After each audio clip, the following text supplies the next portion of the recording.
अलग अलग परिवेश से होने के कारण सबकी अपनी अपनी पसंद और नापसंद होती है, लेकिन प्रॉब्लम तब शुरू होती है जब एक की पसंद दूसरे के लिए नापसंद बन जाती है। जी हाँ, सही समझे। ऐसी ही कहानी है नैना की। नैना की शादी एक भरे पूरे परिवार में हुई थी। घर में एक जिठानी और सास पहले से ही थी और नैना अब इस महिला गुट की नई सदस्य थी।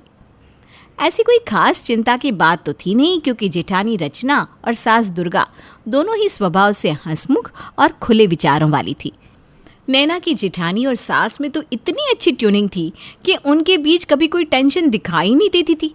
एक दिन, अरे नैना, तुम्हें ऑफिस के लिए लेट नहीं हो रहा है क्या? तुम अभी तक रसोई में ही खड़ी हुई हो। हाँ भाभी, लेट तो हो रहा है, लेकिन पता नहीं मेरा टिफ़िन कहाँ चला गया है। काफ़ी देर से उसे ही ढूंढ रही हूँ ताकि मैं अपना लंच पैक करके जल्दी से निकल पाऊँ। लो, बस इतनी सी बात। तुम्हारा टिफ़िन तो आज आलिया अपने स्कूल ले गई है। तुम ऐसा करो, कोई और टिफ़िन ले जाओ। घर में टिफ़िन की कमी थोड़ी ना है।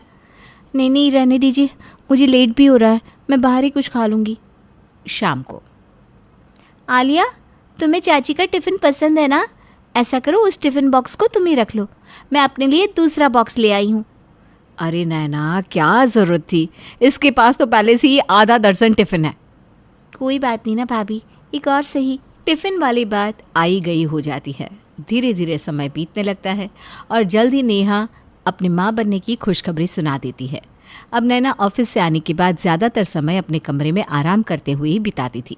सुबह भी वो बस तैयार होकर ऑफिस के लिए निकल जाती थी, लेकिन रचना के अंडरस्टैंडिंग नेचर के कारण इन छोटी छोटी बातों पर घर में कभी कलह क्लेश नहीं हुआ था। रचना एक खुशदिल लड़की थी। दोनों सास बहू की अच्छी ट्यूनिंग होने के कारण घर के काम वो मिलकर निपटा लेती थी। एक दिन नैना ऑफिस से लौटती है तो जिठानी रचना और सास मुस्कुराते हुए उसकी तरफ देखने लगते हैं। क्या बात है भाभी, आज आप बड़ा मुस्कुरा रही हो। अरे मैं तुझे अपनी लिपस्टिक दिखा रही हूँ। देख, तेरी वाली लिपस्टिक ट्राई करी है आज मैंने, और माँ जी को भी लगाई है। बता तो कैसी लग रही है? जिठानी की बात सुनकर नैना का चेहरा उतर जाता है। बहुत अच्छी लग रही है। इतना कहकर नैना अपने कमरे में चली जाती है। माँ जी, मुझे ऐसा क्यों लगा कि नैना को हमारा इसकी लिपस्टिक लगाना पसंद नहीं आया? अरे प्रेगनेंसी में थकान ज़्यादा हो जाती है ना, इसलिए चेहरा उतरा हुआ है उसका। लिपस्टिक लगाने से क्या इसकी लिपस्टिक घिस गई जो ये मुंह बनाएगी? रचना जैसा सोच रही थी वास्तव में वैसा ही था। छोटी बहू नैना को अपना कोई भी सामान किसी को देना या उससे शेयर करना बिल्कुल भी पसंद नहीं था। इसलिए जब उसने देखा कि सासू माँ और जिठानी ने उसकी लिपस्टिक लगा ली है तो उसने कमरे में आकर गुस्से में लिपस्टिक को उठाकर कूड़े में फेंक दिया। मम्मा, मेरी कंघी नहीं मिल रही। अब छोटू को डांटती क्यों नहीं? पता नहीं सारी कंघियाँ उठाकर कहाँ फेंक देता है। अरे स्कूल के लिए लेट हो रहा है ना आलिया, तुम ऐसा करो, चाची के कमरे में जाकर उनकी कंघी यूज़ कर लो, बाद में वापस रख देना। आलिया नैना के कमरे में जाकर उसकी कंघी उठाकर बाल बनाने लगती है और वापस उसकी जगह रखकर चली जाती है। छी, कितने गंदे लोग हैं। पता नहीं कब इन लोगों में सुधार आएगा। मेरी कंघी अपने बालों में लगाकर खराब कर दी। अब मैं कभी इसे यूज़ नहीं करने वाली। इतना कहकर नैना उस कंघी को उठाकर डस्टबिन में फेंक देती है। नैना जब कंघी को कूड़ेदान में फेंक रही थी तब उसे ऐसा करते हुए सास दुर्गा देख लेती है। तभी मैं कहूँ कि पहले तो नैना रोज़ एक ही लिपस्टिक लगाकर घूमती थी, और जब से हम दोनों ने उसकी लिपस्टिक लगाई, लिपस्टिक का घर में दिखाई देना ही बंद हो गया। इसका मतलब इसने वो लिपस्टिक भी उठाकर कूड़े में फेंक दी। दुर्गा को बहू नैना का रवैया बहुत ख़राब लगता है, लेकिन फिर भी दोनों बहुओं में प्यार बना रहे इसलिए वो ये घटना देखकर भी अनदेखा कर देती है। मम्मा, चाची का रूम खाली पड़ा है। मैं उनके रूम में पढ़ने जा रही हूँ। यहाँ पर छोटू मुझे पढ़ने ही नहीं दे रहा। बेटा, चाची के नहीं, तू मेरे कमरे में पढ़ ले जा। दादी, आपके रूम में एसी नहीं है, मुझे गर्मी लग रही है। मैं चाची के रूम में पढ़ रही हूँ ना। दादी के लाख समझाने पर भी आलिया अपनी किताब लेकर नैना के रूम में पहुंच जाती है और बेड पर बैठकर पढ़ने लगती है। कुछ देर बाद नैना ऑफिस से लौट कर आती है तो आलिया को बिस्तर पर बैठकर पढ़ते देख लेती है। चाची, आप आ गए? ठीक है, आप रेस्ट कर लो, मैं दादी के रूम में चली जाती हूँ। चाची को देखकर आलिया कमरा छोड़कर निकल जाती है, लेकिन नैना को चिढ़ाने के लिए इतना ही काफ़ी था कि उसके ना रहने पर सब उसके बेड को यूज़ करते हैं। नैना गुस्से में अपना बैग टेबल पर पटकती है और बेड पर बिछी चादर को उतारकर नीचे फेंक देती है। ओह गॉड, ज़रा सी भी समझ नहीं है यहाँ किसी को। इन लोगों को समझ में क्यों नहीं आता कि मुझे अपने स्पेस में किसी की दखल अंदाजी पसंद नहीं है। मैं किसी से अपनी कोई भी चीज़ शेयर नहीं कर सकती। तंग आ चुकी हूँ मैं। और भाभी का तो मुझे समझ में ही नहीं आता। पता नहीं सच में ऐसी ही है या इतना मीठा बनने का दिखावा करती फिरती है। आज वही ज्वेलरी माँ जी पहने दिखाई देंगी तो 10 दिन बाद उसे ही भाभी पहन लेंगी। अरे इनका तो कोई क्लास है ही नहीं, ना ही पर्सनालिटी। और मुझे भी ये दोनों अपने जैसा ही बनाना चाहती है। नैना बिल्कुल अलग विचारों वाली लड़की थी। सास दुर्गा तो ये बात समझ चुकी थी, लेकिन रचना अभी तक इस सच को समझ नहीं पाई थी। धीरे धीरे समय बीतता गया। नैना की प्रेगनेंसी के 9 महीने खत्म हुए और वो एक बेटी की माँ बन गई। ऑफिस से मैटरनिटी लीव मिलती ही वो अपना बच्चा लेकर अपने मायके चली गई थी। पूरे 6 महीने बाद नैना ससुराल वापस आती है और आती ही फिर से अपने नखरे शुरू कर देती है। मम्मी जी, मैंने बेबी के लिए सारे प्रोडक्ट्स अलग से मंगा दिए हैं। उसका नहाने का टब, तौलिया, मग, शैम्पू, साबुन, तेल, बेडशीट सब कुछ मेरे रूम में है। आप बेबी के लिए उन्हीं चीज़ों का इस्तेमाल करना। सास को ढेर सारी नसीहतें देने के बाद नैना फिर से ऑफिस ज्वाइन कर लेती है। अरे माँ जी, ये क्या? आप ऐसे कैसे किसी भी रुमाल से बच्चे का मुंह साफ करिए? क्यों करिए ऐसा? मैंने बेबी के हैंकी आपको दिए तो थे। पता नहीं किसका यूज़ किया हुआ हैंकी है ये। छी! नैना, परिवार के अलावा और कौन इस्तेमाल करेगा इस हैंकी को? ये ले जा अपना बच्चा और जिस मर्जी से रुमाल पोंछती रहे। नैना अपने 6 महीने के बेटे को सास और जेठानी के पास छोड़कर निश्चिंत होकर ऑफिस के लिए निकल जाती थी। दिन भर बच्चे की देखभाल करने के बाद भी शाम को आते ही नैना कुछ न कुछ कमी निकाल कर मुँह बनाना शुरू कर देती थी। इसलिए आज नैना के चिक चिक शुरू करते ही दुर्गा ने उसका बेटा उसे सौंप दिया और अपने कामों में व्यस्त हो गई। कुछ दिन बाद, माँ जी मुझे सहेली की यहाँ पार्टी में जाना है। क्या करूँ समझ में नहीं आ रहा। अरे तो चली जाना, इसमें समझने वाली क्या बात है। मम्मी जी, मैं अपनी सारी साड़ियाँ कई बार पहन चुकी हूँ। अब फिर से वही साड़ी पहनकर जाने का मेरा मन नहीं हो रहा। सहेलियाँ भी ना मजाक बनाती है। अरे तो मेरी पहन जा। आपकी भी पहले ही मैंने साड़ी पहन ली है। आइडिया, नैना की कोई साड़ी पहन लेती हूँ। वो तो वैसे भी कभी साड़ी पहनती नहीं, यूं ही अलमारी में पड़ी पड़ी सड़ रही है सब साड़ियाँ। रचना जल्दबाजी में नैना की एक खूबसूरत सी साड़ी निकाल कर पहन लेती है। ये लो नैना तुम्हारी साड़ी। वो मुझे अचानक किटी के लिए इन्विटेशन आया ना और सहेली के यहाँ जाना था तो मैंने तुम्हारी साड़ी निकाल कर पहन ली। Thank you so much. तुम्हारी साड़ी पहन कर गई थी ना तो सहेलियों ने जो तारीफ़ की है मेरी। तुम्हारी साड़ी सच में बहुत सुंदर है नैना। नैना जेठानी रचना की किसी भी बात का जवाब नहीं देती और साड़ी लेकर अपने कमरे में चली जाती है। अगले दिन, पूजा देख तो सही, ये साड़ी कैसी है? अरे कुल 2 बार पहनी हुई साड़ी तो काम वाली को दे रही है। ऐसा क्या बिगड़ गया इस साड़ी में? मुझसे पूछे बिना ही भाभी ने मेरी साड़ी पहन ली। मैं साफ साफ बता रही हूँ माँ जी, आप सब लोग कान खोलकर सुन लो। मुझे अपनी चीज़ें शेयर करना पसंद नहीं है। जिसको देखो मेरा ही सामान अच्छा लगता है सबको। अरे प्राइवेसी नाम की कोई चीज़ होती है कि नहीं? कभी मेरे बेटे को झूठा खिला देंगे, कभी किसी के रुमाल से उसका मुंह पोंछ देंगे। जब मन आया मेरी साड़ी पहन लेंगे। अब बस बहुत हो गया। इतना कहकर नैना पैर पटकती वहाँ से चली जाती है। हे भगवान, 4000 की साड़ी उठाकर नौकरानी को दे दी। मेरी ही गलती है, मुझे नैना की साड़ी नहीं पहननी चाहिए थी। दुर्गा देखती है कि रचना की आंखें भीगी हुई है और वो अपना हाथ तेज़ी से चलाते हुए काम निपटा रही है। देख रचना, यूँ रोने धोने से कुछ नहीं होने वाला। अब बस बहुत हो गया, इसकी अकल ठिकाने लगाने का समय आ गया है। इतना कहकर दुर्गा रचना के कान में कुछ समझाने लगती है। अगले दिन सुबह, माँ जी मैंने सब सामान निकाल कर रख दिया है, जल्दी आकर मुन्ने को ले लीजिए, मुझे लेट हो रहा है। देख नैना, तुझसे पहले मैं रचना की सास हूँ, इसलिए आज के बाद मैं तेरे किसी भी काम को नहीं कर पाऊँगी। रचना की सास को तू अपनी सास कैसे कह रही है, हैं? और देख, शेयर करना तुझे पसंद नहीं है ना, तो ठीक है, आज से जो तेरा है वो बस तेरा ही है। उसी तरह मैं भी पहले रचना की सास बनी तो बस उसकी हूँ। माँ जी, ये मजाक का टाइम नहीं है, जल्दी पकड़िए ना, मुझे लेट हो रहा है। अरे थोड़ा कम समझती है क्या? बोला ना मैंने कि आज से मैं तेरे बेटे को नहीं संभालने वाली। मैं सिर्फ रचना के बच्चों की दादी हूँ, तेरे बच्चे की नहीं। ठीक है भाभी, अब मुन्ने को ले लीजिए, मुझे ऑफिस के लिए लेट हो रहा है। माँ जी को पता नहीं आज क्या हो गया है, कैसी बहकी बहकी बातें कर रही है। अरे नहीं नहीं नैना, मुन्ना तो सिर्फ तुम्हारा बेटा है, मैं उसे कैसे ले सकती हूँ? उसकी माँ तो तुम हो ना, और वो अपनी माँ को शेयर कैसे कर सकता है? तुम उसकी माँ हो, तुम उसकी देखभाल करो, मुझे तो तुम माफ़ करो। हाँ रोहित, आप ही देखो ना, भाभी और माँ जी ने ये क्या ड्रामा लगा रखा है। दोनों में से कोई भी मुन्ने को लेने को तैयार ही नहीं है। अब इस तरह कैसे मैं ऑफिस जा पाऊंगी, तुम ही बताओ। नैना, ये सब तो तुम्हें पहले सोचना चाहिए था ना। माँ और भाभी ने तुम्हें अपना समझकर इतना प्यार दिया, पूरे 9 महीने बिस्तर पर बिठाकर खाना खिलाया, तब भी कभी उनके माथे पर शिकन नहीं आई। तुम्हारे 6 महीने के बच्चे को भाभी ने कभी अपने बच्चों से कम नहीं समझा, पूरा दिन सीने से लगा कर रखती है। लेकिन तुम्हें दिखा तो बस यही कि भाभी ने तुम्हारी लिपस्टिक लगा ली या साड़ी पहन ली। घिस तो नहीं गई थी ना तुम्हारी साड़ी उनके पहनने से। कद्र करनी है तो लोगों के प्यार की करो, सामान तो बाजार में पैसे देकर मिल ही जाता है। नैना को अपनी गलती समझ में आ गई थी। वो रोते हुए सास और जेठानी से माफ़ी मांग लेती है और फिर सब खुशी खुशी रहने लगते। रमा बेटा, अब उठ भी जा, सूरज सर पर चढ़ गया है। आज मंदिर जाना है, भूल गई क्या? मम्मा थोड़ी देर रुक जाओ ना, मुझे करना ही क्या है, ब्रश करके चेंज ही तो करना है। क्या आज भी नहीं नहाएगी? अरे कम से कम भगवान से तो डर। मुझे नहीं पता, आज तो तुझे नहाना ही होगा, नहीं तो मैं तुझे खाना नहीं दूंगी।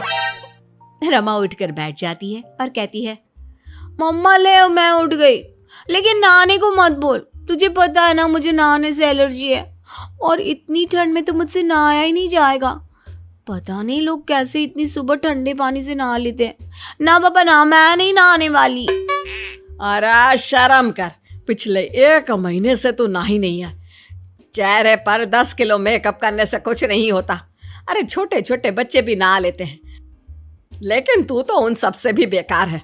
अब उठती है या यही पानी डाल दूं? अरे नहीं नहीं मम्मा, ऐसा मत करना, भगवान ने थोड़ी ना कहा है नहाने को। मंदिर जाने के लिए मन साफ होना चाहिए, शरीर का क्या है। अरे तेरी बात है, तू अपने पास ही रख।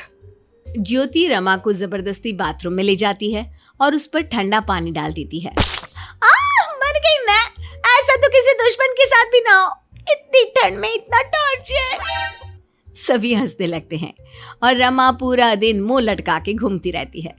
आए दिन रमा के नहाने को लेकर नए नए नाटक होते हैं। एक रोज रमा की दोस्त की शादी रहती है और रमा तैयार हो रही होती है।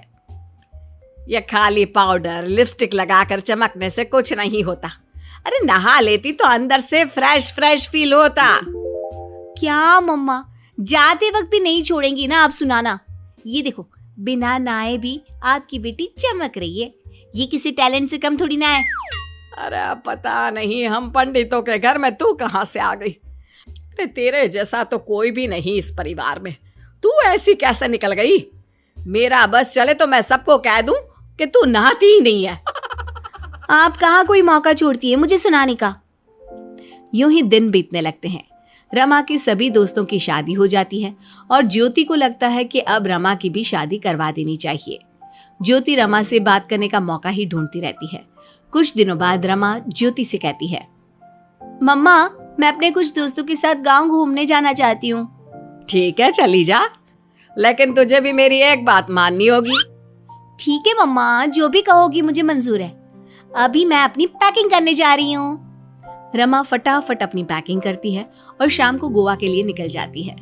8-10 दिन में रमा वापस आ जाती है और तब भी वो नहीं नहाती। इतना दूर सफर करके आई है बेटा, नहा ले, बदन से बदबू आने लगेगी। ट्रेन से आकर तो नहाना ही चाहिए, बदन चिट चिट कर रहा होगा। मम्मा मुझे इन सब से कोई प्रॉब्लम नहीं होती, मुझे कोई दिक्कत नहीं है मम्मा। अरे तुझे नहीं, तेरे ससुराल वालों को तो होगी ना। अब तेरी ना शादी ही कर देती हूँ, फिर देख तू कैसे नहीं नहाती। देख लेना, मैं तो वहां भी ऐसी ही रहूंगी, मैं बदलने वाली नहीं हूँ मम्मा। ज्योति रमा के लिए रिश्ता ढूंढने लगती है और एक जान पहचान के घर का लड़का उसे रमा के लिए भा जाता है और वो उनके घर रिश्ता भिजवाती है।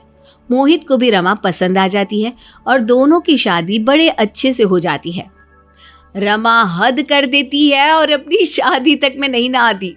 ससुराल में उसे सब भगवान के मंदिर में ले जाते हैं और पूजा करके रमा अपने कमरे में जाती है और वहां मोहित उससे कहता है, बहुत थक गया हूँ यार, इतनी गर्मी लग रही है, मैं फ्रेश होकर आता हूँ, फिर तुम भी फ्रेश हो जाना। तुम हो जाओ, मुझे इसकी जरूरत नहीं है। ये सब चोचले मुझे नहीं आते, मैं तो कल भी नहीं नहाई थी।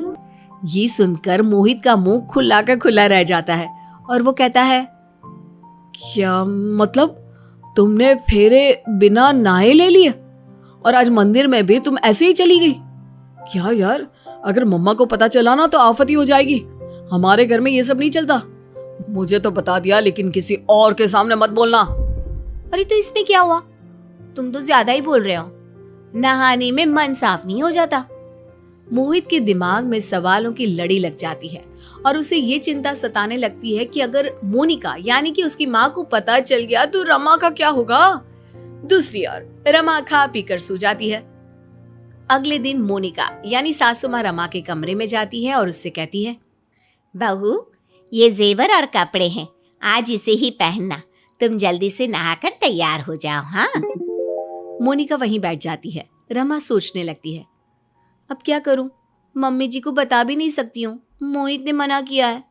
लेकिन कुछ तो करना ही होगा, मैं नहा भी तो नहीं सकती ना। खड़ी क्यों हो? अभी तक गई क्यों नहीं बहू?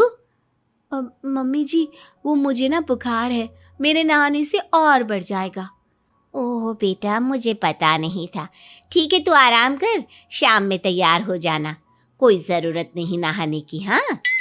मोनिका चली जाती है और शाम में रमा तैयार हो जाती है। सभी रमा की तारीफ करते हैं। मोनिका रमा से खुश हो जाती है और इसी तरह दिन बीतने लगते हैं। रमा पर मोनिका अंधविश्वास करने लगती है। लेकिन एक रोज एक महात्मा मोनिका के घर आते हैं, जिसका मोनिका बहुत मान करती है। मोनिका रमा से कहती है, बहू, महात्मा जी के लिए तुरंत खाना लगाओ। हाँ मम्मी जी। रमा गर्मा गर्म खाना तैयार करके महात्मा के आगे रखती है और उनका आशीर्वाद लेती है। मेरे पैर छूकर मुझे अपवित्र मत करो। बिना नहाए धोए तुमने खाना बना दिया। मैं रोज गंगा स्नान करता हूँ। मोनिका, आज से इस घर में मैं कभी नहीं आऊंगा। महात्मा क्रोधित होकर चले जाते हैं और ये सदमा मोनिका बर्दाश्त नहीं कर पाती। बहू, ये तुमने ठीक नहीं किया। जिस रसोई में मैंने आज तक बिना नहाए एक कदम नहीं रखा, तुमने उस रसोई को अपवित्र कर दिया। तुमने मेरा भरोसा तोड़ा है बहू। मोनिका बीमार हो जाती है। अब वो दिन रात बेड पर ही लेटी रहती है। दिन पर दिन उसकी हालत खराब होती जाती है। किसी भी डॉक्टर की दवाई काम नहीं आती। रमा को ग्लानि हो जाती है और वो रोती हुई ज्योति को यानी कि अपनी माँ को कॉल करके सब कुछ बताती है। तुम अपने आगे किसी की सुनती कहाँ हो? क्या बोलूं मैं अब? उधर मोनिका की चिंता में मोहित भी सूखता जाता है। मैं अपनी माँ को नहीं खो सकता हूँ रमा। मैंने तुम्हें पहले ही कहा था कि उन्हें इस बात की खबर नहीं होनी चाहिए। मेरे कारण ये सब हुआ है, अब मैं ही ठीक करूंगी सब। रमा गंगा स्नान करके घर आती है और पूरी रसोई को गंगा जल से शुद्ध करके मोनिका से कहती है, मम्मी जी, आज से जैसा आप कहेंगी वैसा ही मैं करूंगी। आज मैंने गंगा स्नान किया है और मेरी गलती को सुधारने के लिए मैंने ये प्रण किया है कि मैं हर रोज गंगा स्नान करूंगी। तू सच कह रही है ना बेटा? हाँ मम्मी जी, और आप भी मेरे साथ चलिएगा। हम सास बहू साथ में ही गंगा जी जाया करेंगे। रमा की बातों से मोनिका खुश हो जाती है और कुछ ही दिनों में वो स्वस्थ हो जाती है। माँ जी, ये कैसे बना रही है शिमला मिर्च? नहीं, ऐसी कोई नहीं खाएगा। आप हटिए, मैं बनाती हूँ। कोई नहीं खाएगा?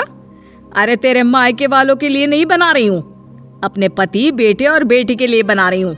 और वो लोग शिमला मिर्ची ऐसे ही पिछले कई सालों से खाते आ रहे हैं।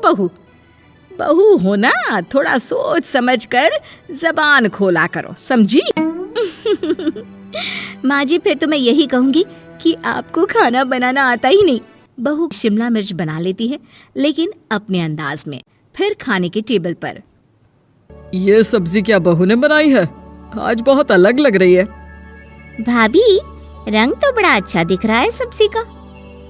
अरे नहीं, मुझे तो माँ के हाथ वाली खानी थी। क्या है रीना, सब्जी माँ को ही बनाने दिया करो ना। सास, जिसे अब थोड़ा सा अपना पल्ला भारी दिख रहा होता है, अरे अब बेटा मेरा जमान आ गया। ये घर कभी मेरे नाम से चलता था, लेकिन अब लग रहा है कि मेरा होना ना होना एक ही बराबर है। बहू तो पूरे घर के साथ रसोई में भी राज करना चाहती है। माँ जी, आप ही ने तो कहा था शादी के वक्त कि रानी बनाकर रखेंगी मुझे। तो देखिए, रानी का काम यही होता है ना, राज करना।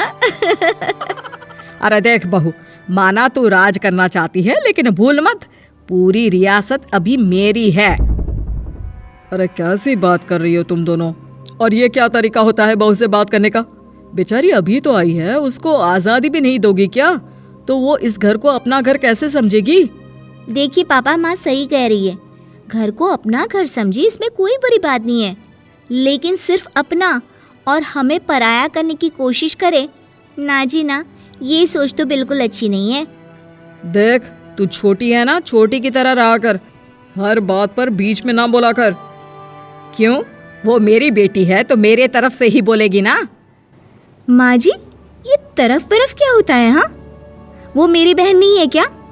मैं मानती हूँ कि आज मैंने सब्जी बना दी, लेकिन थोड़ा खाने में बदलाव करना हम स्त्रियां भी तो जानती हैं और चाहती भी हैं। तो इसका मतलब ये तो नहीं कि घर के खाने की कोई वैल्यू ही नहीं है। देख, मैं कोई बहस नहीं करना चाहती, जाओ खाना खा लो। सभी खाना खाने बैठ जाते हैं। अगले रोज, माँ जी प्लीज ये आस पड़ोस वालों को बोलिए ना, मुंह उठाकर घर में मत आ जाया करे। अरे किसी के घर आने जाने का कुछ वक्त तो होना चाहिए।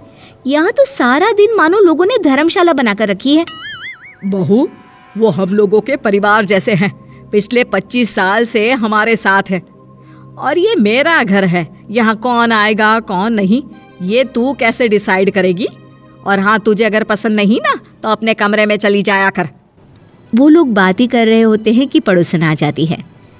अरे बहन, हम लोगों ने जागरण रखा है माता का आज रात, सुबह का भंडारा भी, तो बहू रानी को लेकर आना हाँ बिटिया। अच्छा चलती हूँ, और घरों में भी निमंत्रण देना है। अरे हाँ हाँ, हम जरूर आ जाएंगे। वैसे किस किस को बुला रही हूँ? वो तुम्हारी ननद और भाभी भी आ रहे हैं क्या? माँ, क्या आप इनके पूरे खानदान को जानती हैं? अरे भाभी ने ही तो मेरी ननद की शादी की पूरी तैयारियां कराई थी, और मेरे मायके में भी पापा की मौत के बाद वहाँ रहकर इन्होंने ही मुझे संभाला था। इतना तो कोई किसी के लिए नहीं करता। अच्छा, मैं ना फल दे जाऊंगी, काट देना भाभी, मैं दूसरे काम पूरे कर लूँगी। मेरी तो तबीयत खराब है माँ जी, आप ही काट देना सारे फल। मैं रात का खाना भिजवा दूंगी, परेशान ना होना। हाँ, अरे नहीं नहीं, हम लोग बना लेंगे, 4 लोगों का खाना तो बनाना है। अरे नहीं नहीं, आप फल पर लग जाओगी, और बहू की तबीयत भी ठीक नहीं, खाना मैं ही भिजवा दूंगी। पड़ोसन चली जाती है और सास बहू की तरफ देखती है। देखा, जिसे तू धर्मशाला बोल रही थी वो कितने अपने हैं। हाँ माँ जी, आप उनका काम कर रही हैं, उनके जागरण का प्रसाद तैयार कर रही हैं, तो वो क्या इतना भी नहीं करेंगे आपके लिए?